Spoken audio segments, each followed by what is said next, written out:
Hi everyone, and thank you for joining us at BritSpine. My name is Nadine Foster and my co-chair is Tony Bateman. I'm very pleased to introduce our next speaker, who's going to take our plenary for us on the topic of back pain in sport. And it's Professor Alison McGregor, who it's wonderful to see Alison doing a plenary at BritSpine. She's Professor of Musculoskeletal Biodynamics at Imperial College London. And her focus is on mechanisms of injury and the effects of injury on function and rehabilitation. Alison is also a very long-standing member of the Society of Back Pain Research, and in fact has served many years on our executive committee and right through to being our past president. Alison has worked with the Great Britain rowing team on the biomechanics of back pain and performance for over 20 years, giving away a little bit about how old she might be, but she's been involved in over 5 Olympic Games. So I'm hoping that one of the staff can help us ensure that Alison's presentation is ready to roll. Thank you. Thank you, Nadine. I would just add that she is one of these people who has been utterly inspirational to me in my career, and I think she supervised my BSc many years ago now, and was part of the reason I am now a spine surgeon. So thank you to her, and I'm looking forward to this talk very much.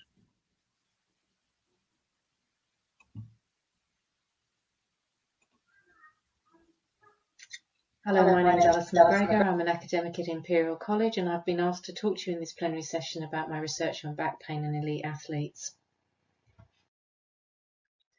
So most of my research in back pain in athletes has been in the area of competitive rowing, and I think this slide was taken from the Rio Olympics, and it was the men's single scull, and I don't think you can get much more competitive than the narrow margins between coming first and second, or getting a gold or a silver medal, as these two athletes did. That means in prepping an athlete, it's very much a balancing act. How can you get the most physiologically and mechanically out of an athlete without actually breaking them? And it's quite a fine line to tread. And that difference between holding the shiny gold medal and being carried away with an injury is actually closer than most people realise. So that means we have to think about what we mean by performance. And, you know, the normal cycle in elite sport of performance is it's a teamwork activity. You have the coach who likes to orchestrate that team. They're supported by a whole plethora now of sports scientists, be it physiologists, be it strength and conditioning, be it biomechanics, and even a whole new genre of people with wearable technologies. But also another key component of that team is the medics, because it's the medics that kind of repair the damage that the coaches do, or can monitor the performance of the sports science and can make the right interventions and do the right things to keep the athletes healthy. And that health has to be on a whole spectrum of areas. As I said, the sports I've been involved in over the years are rowing. It's a sport, as a country, the UK has a fabulous track record in. It used to be traditionally just men's rowing we did very well in, but of course we also do very well now in women's rowing. Although, of course, Steve still holds the record for the most medals in any athlete in the Olympics. That brings me on to back pain. Now, back pain has a really high incidence in elite rowers, and when I first got involved in this over 20 years ago, there was lots of speculation. A lot of people said, well, it's just the nature of the sport, it's the training regime, it's the weights regime, it's ergometers, it's the change in the rowing blades, it's because they're not flexible. There were lots of things. But I think Back Care at that time that I did my PhD, this was one of their logos on the front of their annual report. And it's something we all know from occupational research. This kind of position is not good for the back. And of course, my early work with some of the elite coaches was to point out, well, we've known this in occupational health for a long time, that these positions are not healthy for the spine. So why should rowing be any different? Because essentially it's the same activity, just turned 180 degrees. So we started looking more at this as a phenomenon, and we started looking at what the sports paradigm was for success. I mean, a lot of it in rowing is not surprising. It's about selecting athletes. They're all very tall. It's a sport that's all involved with strength and levers, but it's also one where you need very good physiology. The training is meticulous and calculated, and then you actually have the boat and the equipment and the setup of that boat. And this is something that really people have only just started thinking about, how we set the boat up to fit the athlete, and what are the right ways that an athlete should move. In my world, I call this biomechanics. And through all of these things, we are really seeking to see how we can optimize performance, but a key part of optimizing performance is preventing injury. And actually the two things are incredibly intertwined. Our journey has been long, and it still sort of stutters along as funding comes in. But what we really wanted to do was understand the sport, understand how the spine moved during the sport, because at the start of this, I had absolutely no knowledge at all of rowing. So we needed to know what the spine did during the rowing stroke. We had to think of all the different things that might influence it, from training regime, from fatigue, to racing conditions and all sorts of things. And in doing that, we ended up linking in with performance, and then had to identify performance characteristics. And we've even now tried to dabble a little bit in injury prevention and injury prediction, which is still ongoing work, if I'm absolutely honest with you. So back in the day when we started this research, it was 20 years ago, so the equipment available was very different in those days. We used an electric magnetic motion tracking system, which was probably not quite the gold standard, but it was one of the best available affordable systems of the time. And we also integrated a load cell on the handle of the rowing machine, just so we could quantify the rowing stroke and the generation of force during the stroke. So for those of you who are not used to rowing parlance, as I wasn't in the early days, there's sort of two key phases of a rowing stroke that I will kind of refer to in different parts of this talk. The first one is here on the left, is depicted as the athlete is putting the blades in the motion. They are starting the rowing stroke, and that's often called the catch. It's also the start of the loading cycle, and the position where the athlete goes from putting the blades in the water to generating the most force is then called the maximal handle force. Catch to maximal handle force is what we tend to refer to it as. The other key stage of the rowing stroke is on the right hand side, which is the finish position, where the loading cycle is complete, the blades come out of the water, and the athlete basically has to return back to the front of the rowing slide again and start all over again. And basically rowing is about doing this lots and lots of times at lots of faster and ever faster rates as a race goes through. So we measured this rowing stroke, and the first thing we did is we had to find a way of defining a stroke and finding a way where we could compare athletes, compare rowing conditions, so rowing stroke rating, so how quickly they rowed each stroke. So what we did is we standardized the stroke from the catch position and the return to the catch position as 100%. So it meant we could create an average stroke, which then allowed us to compare that person with themselves and with different stroke ratings, and also to compare with different athletes. So in our very early setup, we could measure the force profile. So here's the catch, where the athlete generates all the force, they get their maximal force, and then they come to the finish of the stroke and recover and come back to the start again. We were able to see what the spine did during this stroke and able to see what the knees did. So here you can see the knees starting from a flex position, extending, and then returning to a flex position. So we had a metric now for defining how a rower moved and understanding it. At the same time, we were able to do some interesting work with our upright MRI scanner, which again was quite pioneering in its day and is probably seen as quite outdated now. But what the IMR scanner did was it was designed for surgical interventions, but it also allowed us to do some movement studies. So we created basically a wooden rowing machine, because of course we couldn't put metal in the scanner.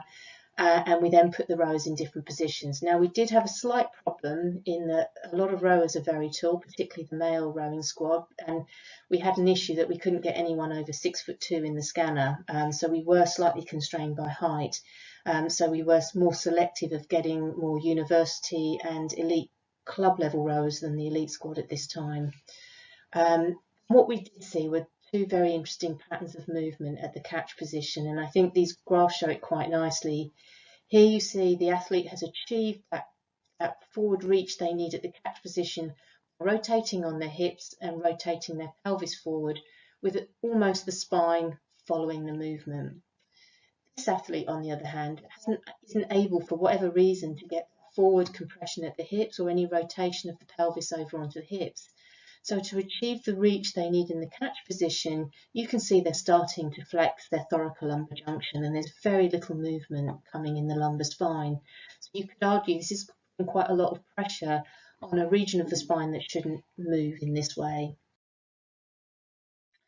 That led us to rethink how we actually recorded and depicted our data, and made us really realise the importance of looking at the lumbo-pelvic rhythm or lumbar-pelvic movement, and that we needed to consider this separately from the spine, and we needed to look at this in separate ways. So instead of doing a conglomerate of spinal movement, which was the normal at the time, we broke it down into lumbosacral, lumbo-thoracic movement, and we started to depict it this way for our athletes.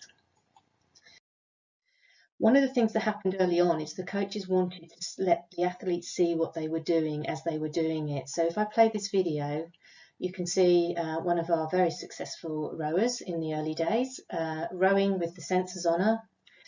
The joys of electromagnetic systems meant there were lots of cables. But what's really want you to focus here is on this screen, and I'll show it to you in more depth in a moment. As she's rowing, she's seeing an image of herself rowing, and this is her coach lurking in the background. Is able to actually work with her in a common language that's used through that biofeedback. The biofeedback itself was incredibly simple. So if I just talk you through it, all they were seeing is this blue curve, which is their force curve profile, which is something rowers regularly train to and are performance measured against. It's this little stick man who is not particularly in proportion, but it was the best we could do 20 years ago. What you have here is the handle, where we had a sensor. We have the green bar is representing the thigh, the yellow is the pelvis, and the red is the lumbar spine. So in this particular athlete, you can see they're actually quite flexed. They're actually bending their, you could argue, flexing their lumbar spine quite acutely on their pelvis. You can imagine that the load that will put on the L5-S1 level is quite high. This is then what you see at the finish. The athlete again is not maintaining a straight or a relatively straight spine, and in rowing talk we call this bum shoving, because basically the pelvis is slipping underneath the spine. They're losing power and they're losing propulsion. And what we started talking to them about is this balance between the red and the yellow marker. So for those of you who are not convinced, this was another athlete who showed the totally opposite pattern. They could actually rotate the pelvis forward, the lumbar spine followed, and they could maintain that right to the finish. So they held a very strong, controlled trunk control through their rowing stroke. So what that started giving us was a metric. We had some detailed measurements, we had some measures that we were particularly interested in, and then we wanted to see what things influenced them. So there were all sorts of things, and we haven't really done all of them to date, but some of the things we wanted to understand was the effect of fatigue, the effect of exercise intensity, how this may be changed with longitudinal training. So did it vary depending on what training program you were following, how it linked to performance, and how it potentially linked to injury. And I'll slowly talk you through all of these things.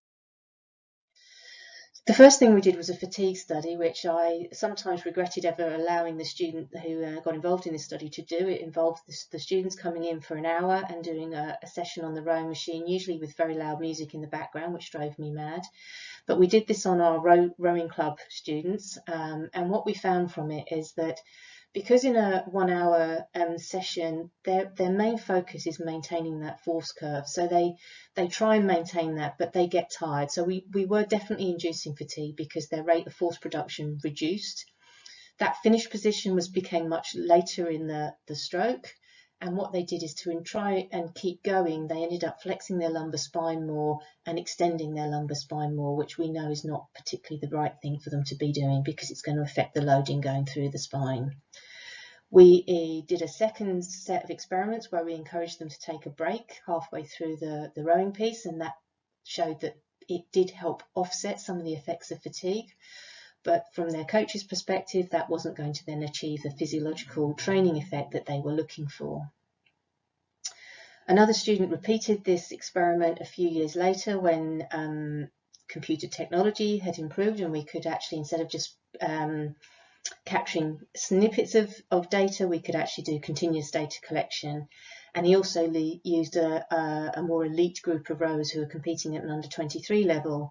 he found less impact of fatigue, but what he did find was that it takes quite a long time for somebody to settle into an elite rower to establish a consistent rowing technique, and that could be as long as up to 15 minutes, which made us then rethink how we constructed our future studies and made sure that athletes had stabilised into a pattern of rowing before we tried to do further biomechanical studies on them. We then tried to look at exercise intensity, and we initially did this with our Medics Boat Club, who are known to be much more novice rowers. And what we found is these techniques could absolutely determine the sort of rowing class level of the rowers. And this is something that isn't surprising. In the traditional days where we were able to have events on water, and we have the Head of the River race on the Thames regularly, you can see at the start of the Head of the River, all the top crews come through and you can see them, and it's almost like dressage on the water. And as you come to the tail end and you get the novices, they not only look bedraggled as in this photo, but you can see the knees splay apart at the catch. Many of them are slumping, a lot of them are twisting their spines quite excessively. And we were able to see some of these things. We saw the slump, we saw that they couldn't control their lumbar pelvic movement, and we also saw they had very poor leg control of extension, and we didn't in those days measure the abduction that you can see in this picture. So we could differentiate between the intensity of the rowing and the level. We then worked with the elite squad and did something called a step test, and this is basically a physiological test which helps determine your training load. So basically the athletes have to row for so many minutes at different stroke intensities and then do a flat out maximum test. As you can see, the graph on the right shows the change in the force curve as they work harder at each intensity. And what we found in terms of the biomechanics is they produced their peak force much later in the stroke, which meant they were losing some of the propulsive ability to accelerate the boat.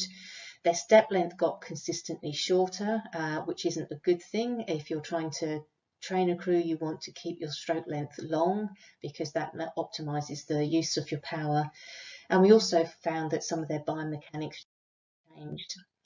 So this is showing what their lumbar pelvic movement did, and what we did is we expressed it as a ratio to make it clearer to the athlete. So the closer to 1, the more your lumbar spine and your pelvis are in alignment. So if you think back to that biofeedback image, it's more how the yellow and the red marker are in alignment.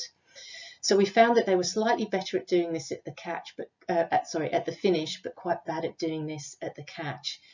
They didn't hold their legs down as long, which again is showing that they didn't have the control or the movement control through the stroke. They couldn't rotate the pelvis forward as they kept rowing, and as they got fatigued and as they tried to row faster, they lost this control. And I think you can see it beautifully here in the maximum stroke, where you can see everything basically falls apart at the catch and they're just doing it at whatever cost. So we were quite fortunate. We had a gap in our testing with the elite squad, and they went on to compete at the Athens Olympics then, and the women's squad did very well. They were, I think, 2 silvers and a bronze at that Olympics, and suddenly they started doing well. And we were able to, after that Olympics, retest them on one of these step tests. And we had 7 of the same original group of athletes, which meant we could do some longitudinal comparisons on them. And in this interim period, they had a change in their coaching approach to address this lumbar pelvic movement, and they had to change in their strengthening regimes, which I'll come on to later. But what we saw by repeating this strength test is that in this time where they had stepped up as athletes, their biomechanics had improved. So we saw them in very much more the temporal parameters of the stroke output. So they had an increased stroke length, they had an increased force output and power output, but we also saw a change in their biomechanics from the coaching and some of the training they've been doing. They had a much stronger catch position with greater rotation of the pelvis rather than flexing of the lumbar spine. We saw that improved lumbar pelvic ratio and a much more controlled finish position, which the coaches always say, if you don't get your finish position right, you're not then going to get a strong catch position, and that's where things fall apart. So we'd seen a change. Most importantly, that was a performance metric and got the coaches and the sport very much interested in it. My concern as a researcher and somebody interested in back pain is, was this shift in changing their technique the right thing to do from a health perspective? So we then had to try and model it. So we came up with an inverse dynamics model that would account for the pelvic movement and the rotation of the pelvis on the hip and the spine on the pelvis, because most biomechanical models had just used the hinge at the hip, and that wasn't going to answer the question of the way we've been changing the coaching. What this model also demanded of us was further instrumentation, because we also needed the inputs to put into that model. So we had to totally revamp our system. We were still using the flock of birds system because it allowed us to do quite solid validated spinal measurements, but we included a rotary encoder so we could track the movement of the handle, and we did that to free up one of the sensors, because the limitation of electromagnetic tracking is you can really only use 4 sensors to get the rates of data collection you need to keep up with the rowing movement. We put strain gauges on the foot plates rather than load cells, and that was because we wanted to keep the modifications as subtle as possible. If we put load cells, we'd have changed the spec of the rowing machine so dramatically that it wouldn't have felt like a rowing machine. We embedded a load cell in the handle, and we subtly embedded some force sensors within the seat. We put 4 of them in there to measure what was going on in terms of how the athlete sat down. We then had our inputs into our modelling, but also we had a much higher level of feedback for the rowers. So we continued with our stickman, because that's something that had real traction with the athletes and the coaches and became a universal language that was also used by the strength and conditioning and the physios working with the team. We had this bouncing ball feedback of where their centre of pressure on the rowing seat was, and we could also give them metrics of their symmetry in their stroke drive, which we then looked at in terms of performance, but they're less important for back pain perhaps. This information went into our mathematical modelling, and what it basically told us is that, not surprisingly, rowers generate large extension moments at their lumbosacral junction during the stroke, and that this load and this moment increases with intensity. We also found that poor posture, so this a poor lumbar-pelvic posture did increase that loading, but it also showed that we had to take into consideration what was happening at the hips and the other joints as well, and the symmetry that was causing those, or the symmetry that was happening through those things also influenced what happened through the back. So we have done some longitudinal testing because we work with the team for nearly 20 years. Unfortunately, the athletes don't stay for 20 years always, although we do have some where we've done some longitudinal testing. It's a mixed bag because we haven't got consistent data of who could make the test sessions. We were seeing some interesting patterns, and this is something that I think we really need to explore, but it's a case of timing and analysis that's quite hard to do, in the consistency of measures and how often you do them. So this is one athlete who had done very well at an Olympics, decided to stay on. They kept training well, their measurements were very good. And then suddenly, for whatever reason, we noticed this change. And although we were concerned about it, we didn't really know what the power of the data was. And we didn't know whether it was an error or something had gone wrong in the data acquisition. But we saw it again, and we saw it again. And around this time, the athlete came down with a major back injury and wasn't able to train for a long time. And actually, it took them quite a long time in the recovery process to regain and then deteriorate. So it's something they really had to work on. Now, you could argue, if we'd thought about this more carefully, should we have put this athlete in what we would call the medical stream to get further investigations to see if we could have used that measurement as a predictor? Could we have stopped this athlete going on to have this protracted period of back pain and issues where they couldn't train? I don't know. It takes more work than that. This is again another example of an athlete who'd had appalling technique initially. They started actually totally refocusing. They were appalling at their strength and conditioning, their stretching, their hydration, but suddenly something clicked with the biofeedback, and their measurements started getting better. Then they started going off a bit, and again they really went off. So we possibly should have intervened on this athlete much earlier, before this catastrophic injury happened around this time, that took again significant time out before we could get them back. So I don't know. I'm not totally convinced by this, but I'm starting to think that if we did more longitudinal screening with these metrics, we might be able to sort of predict or start questioning when we see an athlete's ratios going in the wrong trajectory, whether we actually need to call them in and see whether there's something going on in their hips, their back, their knees, or even in the setup of their rowing machine or their rowing ergometer, that might have changed that could explain this change in them. So there's potential, but it does need further work. The other area I alluded to was strength and strength of muscles and muscle strength. When I first got involved, very little was known about, or most of the strength work around rowing was about the upper body and the legs.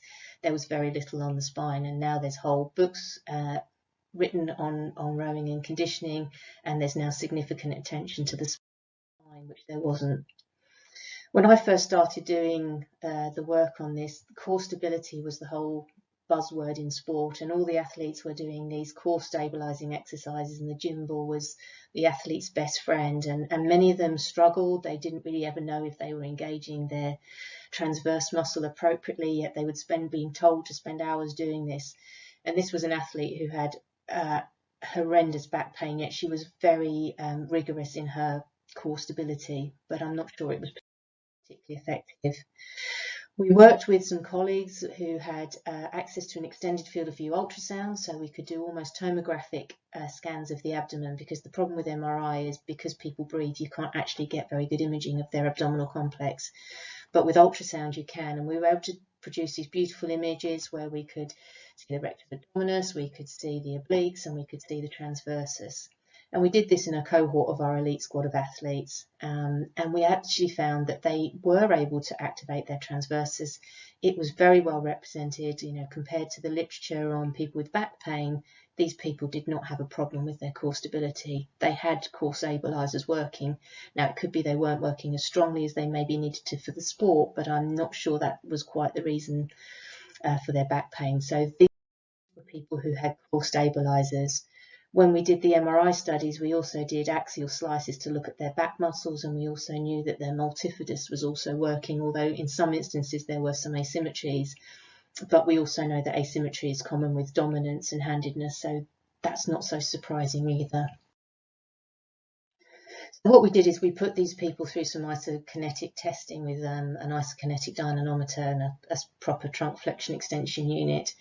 The athletes absolutely loved this. They loved it so much they called it the machine of death, because actually they hated it because they couldn't beat the system. They were used to doing weight training, where part of weight training is you learn to lift at a higher rate and then you beat the system and then they put the weight up. But this, they could never feel that they got supremacy over, so it went against all of their competitive nature. We managed to compare them with other elite sports groups around the university. So we looked at rowers and non-rowers, and of course the rowers were much stronger than the other sporting groups. But what's kind of interesting was the balance of strength. And what we actually found is that, sorry if I just go back, I can't. What we actually found was that the extensors and flexor ratios weren't within the normal healthy ratios. And actually this made them quite vulnerable. And the other thing we found was that when we looked at their endurance testing, their endurance was worse than our other sporting groups, and indeed our cohort couch potato group. So even though rowing is an endurance sport, these athletes didn't have endurance in their back muscles, and they had a disproportionate strength in their flexors and extensors. So we worked to reprogram their back flexors and extensors, and we also looked at their pelvic stabilizing muscles. So we did an awful lot with the gluteal muscles, and there was a consistent training program written to change this imbalance and these lack of endurance. And throughout that training program, we saw a gradual improvement in peak strength and power, muscular endurance, and balance between the muscle groups, which equated with some of the changes that we saw in lumbar pelvic control in our cohort study. So from where we got to at that point, we could say that we made our rowers biomechanically more efficient for the same physiological workload in our step testing. We'd focused the athlete coaching technique, and we got coaches to think about the position of the spine during coaching. We provided a biofeedback tool that also became a common language between the coach, the athlete, and all the other people involved in the performance of that athlete. And we started to understand the mechanical implications of what they're doing.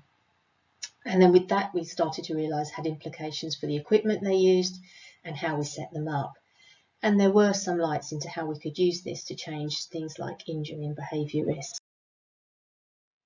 But of course, time moved on and new technology has happened. So although we're still using the same instrumented ergometer with some repairs along the way and some refinements in the instrumentation, we've now moved to an optical tracking system, so we can actually measure them much more robustly with full motion tracking and the whole body. The problem with the flock of birds is you can only look at regionals. So I'm just going to give you snippets of what the future could hold. So this is now the marker setup of somebody rowing. And as you can see, it's complicated. There's lots of markers. There's lots of coding to be done after this.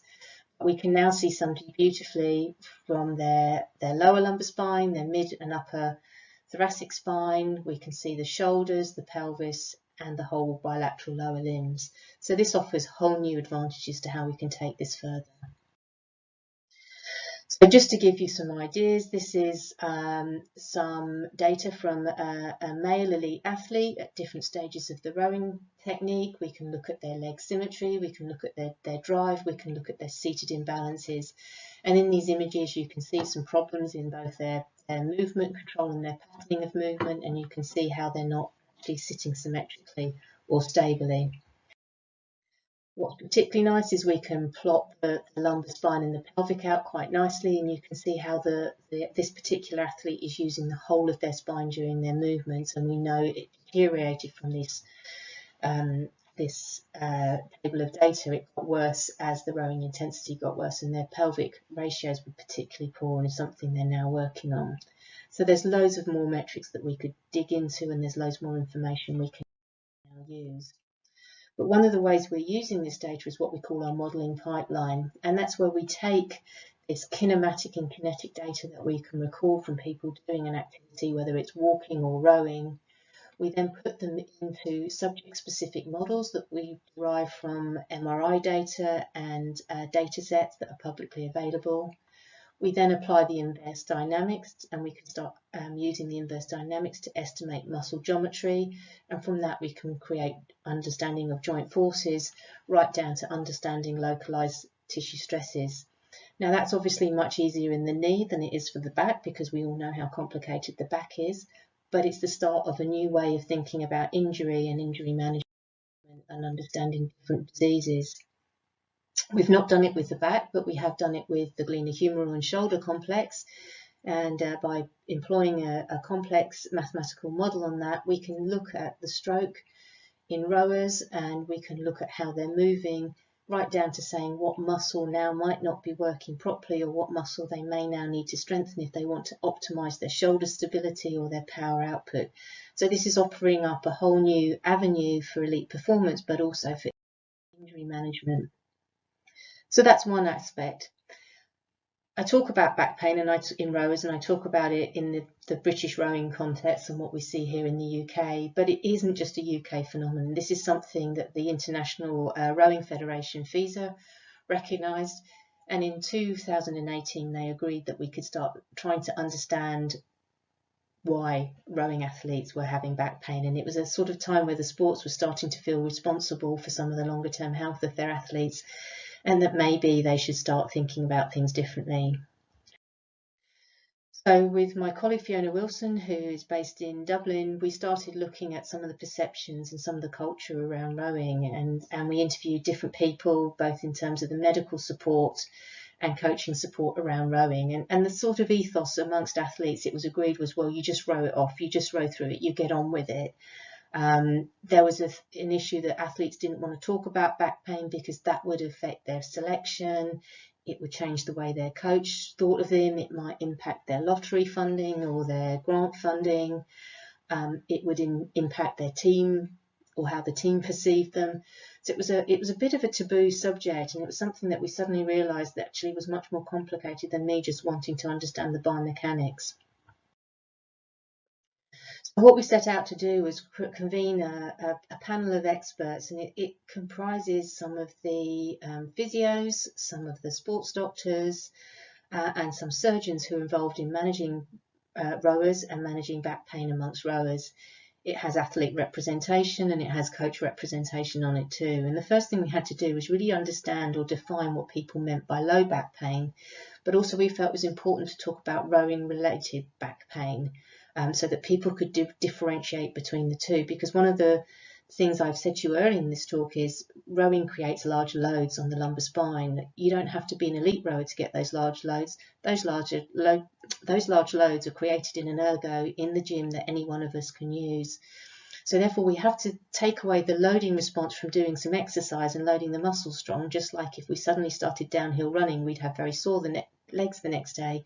We had to differentiate that same muscle ache and muscle soreness after a training session from real back pain. So in these definitions that took quite a long time to come to, this is what we have used as our definition to get this across to athletes and the coaches and the medics working with them. We then tried to dig into what the core issues were for this specific group. Why were they different, and actually are they any different to the low back pain population that you guys are much more used to working with? So I've already told you that the rates of low back pain prevalence and incidence are much higher in athletes, particularly elite athletes. What we know is the impact of that is a bit like time out of work, but for these athletes, it's loss from training, and loss from training means underperformance. It can lead to retirement. It can lead to all sorts of issues, not achieving your goals, not being selected for Olympic Games or World Championships. So it's a big thing for a person who's dedicated their life to their sports.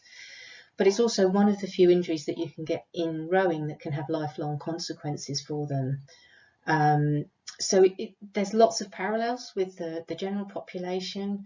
But one of the key differences between this group is this concept of load, because the athletes load their spine regularly. So load, and talking about loading of the spine with this group, has to be done with great caution. And just like we know in low back pain there's many psychosocial factors, there are stack loads of psychosocial factors with this sport. I've alluded to some already. The rowers are very scared of admitting that they have back pain. It's seen as a weakness. It means that their performance is impaired. They might not get selected. Their coach might think they're irresponsible.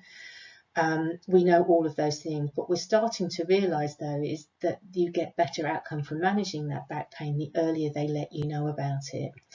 And one of the things the International Federation wants to do is find a better way, or create a better environment where we can do early identification and we can support those athletes in a much more timely way before it becomes a big problem, and that we can maybe train and adjust or alter and adjust their training program so we can mitigate that loading that they experience. So what do we know about the evidence on the management of back pain in elite athletes? We know that training volume can lead to inappropriate recovery. So if we push that training volume too hard, too fast, too soon, you're just going to exacerbate, and their back pain's not going to get better. It usually has to be individually tailored to be whether you're a male, a female, a single sculler, you're in a quad or an 8. But it also has to be tailored to you, your shape, your physiology, and what's been going wrong, and where the actual root of the problem lies.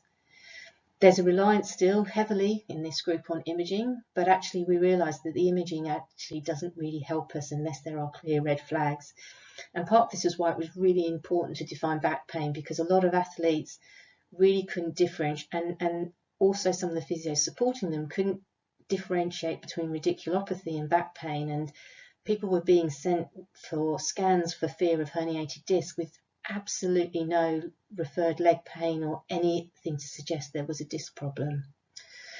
A lot of them were being managed with manual therapies and massage, which really weren't doing much good, but they're fine as adjuncts, but I suspect the basis of the benefit is in more psychological than any, or perceived effect through psychological reasons rather than any actual effect.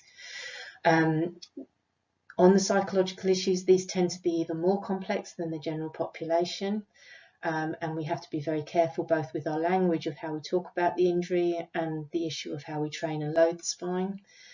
And surgery is something that is used in elite athletes, and the outcome does actually tend to be very good in this group. They tend to do very, very well.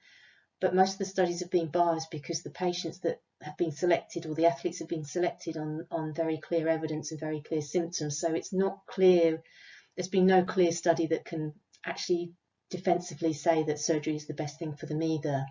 Those that do have surgery, though, do tend to recover really well. And one caveat I will say is we know of athletes who have competed and won very shiny medals in Olympic Games with what you would consider a significant disc prolapse.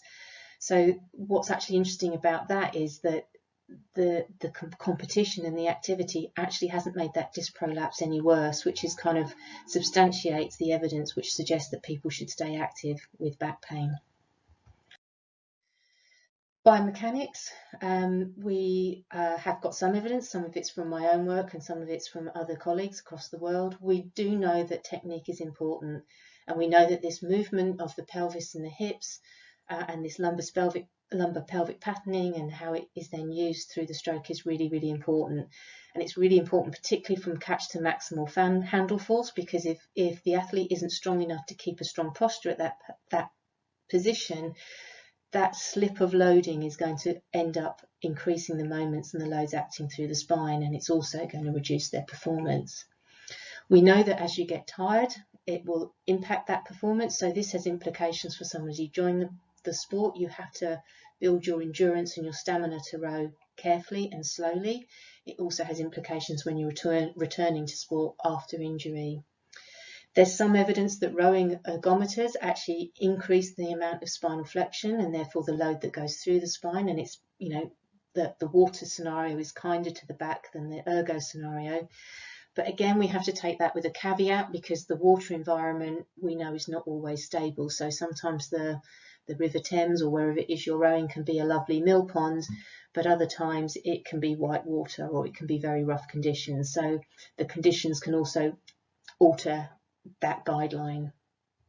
We do know now that novice rowers need to be coached to develop good technique, and that this takes time, and it's really interesting and can be a cultural difference. And one of the differences we see with some countries is China, for instance, trains its athletes to be strong, and you learn to be strong and then you learn to compete. In the UK, we get people addicted to sport through competition, so they get the competition bug and then they learn to be better at the sport and stronger at it. So each come with their own problems, but interestingly, the Chinese do seem to have slightly less back problems, but then they're not so focused on their biomechanics. So I don't know, early days to give you answers on that. What we know about their muscles is we need to get the balance or the ratio between the flexors and extensors right, because if that's wrong, it can affect that control and that ability to get that lumbar pelvic movement. We know that the extensors tend to be the dominating muscles, but the reason you need the balance with the flexors is they're the braking movement at the finish, so they control the posture at the finish. So you do need to consider both of them. And certainly 20 years ago, when I first got involved in rowing, nobody thought to do any strength training on the trunk muscles at all. So we've had an epiphany over all of those years. The coaches now are learning this language of understanding the flexors, the extensors, and the pelvic muscles, and the balance of the pelvis and lumbar spine, and that's now going into coach theory and coach training. So hopefully, perhaps if we can get that understanding out globally, novices and people coming to this sport will be taught good technique from the start, because like all things, it's not easy to create to correct a bad habit. So if we can install good habits at the start, we can prevent potentially bigger problems down the line for these athletes. We also know that we need to train endurance and not just strength, and we know that the training program and the volume of that training has to be considered really carefully, particularly when you're in the recovering from an injury, and also it can have a role in injury onset. Those guidelines are now being accepted for publication. There's about 3 or 4 papers on it. If anyone's interested in reading them up further, they're due for publication in the next few months in the British Journal of Sports Medicine. So I hope there's been something interesting in there for you, and thank you very much for your attention.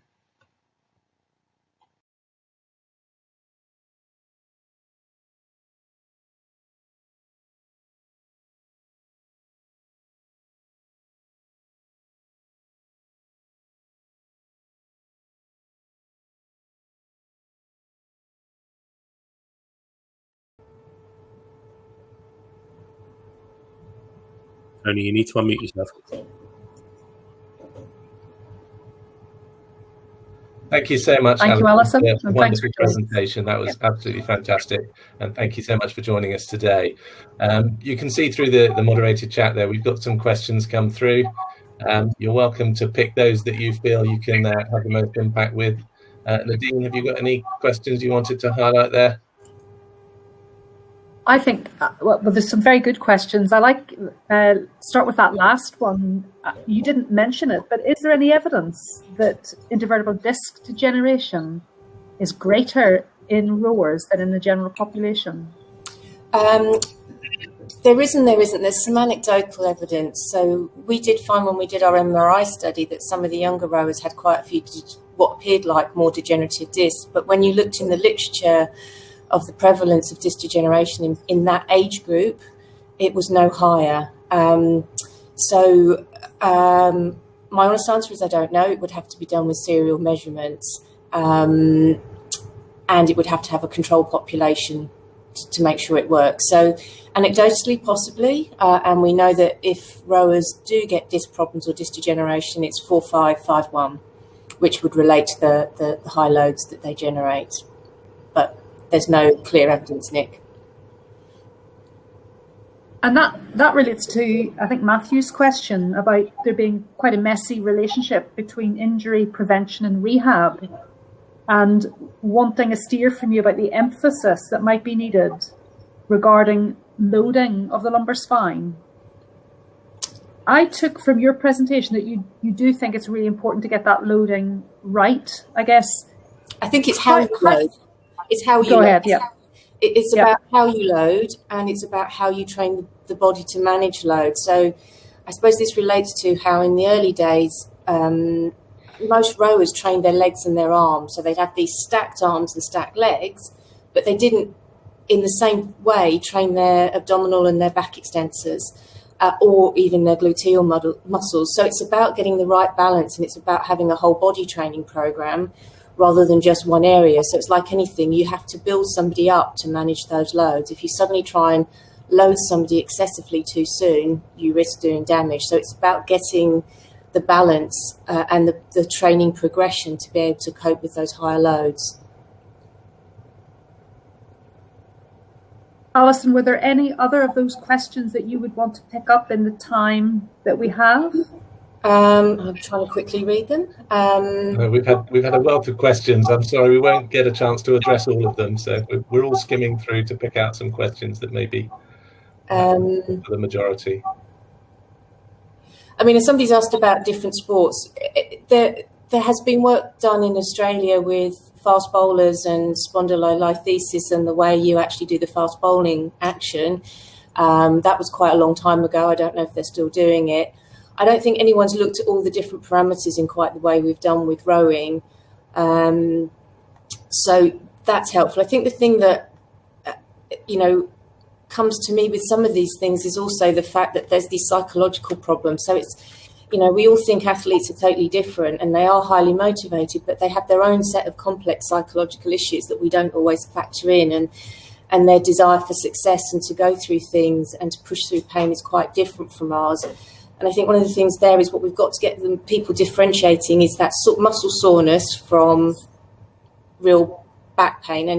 And I think sometimes the way they're managed medically, we make it worse for them because sometimes it is just muscle soreness and we don't help them differentiate between the two things. It's complicated. Everything's complicated around the back pain. I don't think you need any of us here to say that. So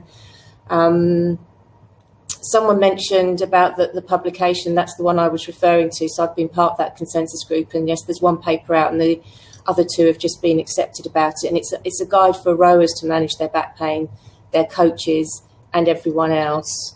And I know, Alison, that you've been involved in clinical studies and applying this knowledge more broadly. So Christine asks, how easy is it to translate some of these findings from the elite athletes into the general public who want to engage in sport and indeed into our patients, perhaps?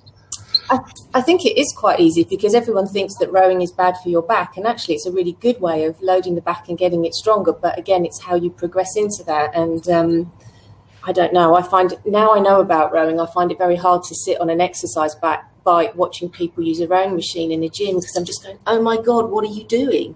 Because you see these really extraordinary techniques and you want to say to them, you're hurting yourself, but you can't because you're kind of, I'm not at work now. It's not my role to tell you what to do. But, I think it's about dispelling myths and it could be used as a very powerful thing. And I think the other thing, and Anne Redgrave, who is the team doctor for Team GB, she said this whole thing of you can't do things because you've got a disc prolapse is totally wrong. There are people who've won gold medals with a disc prolapse.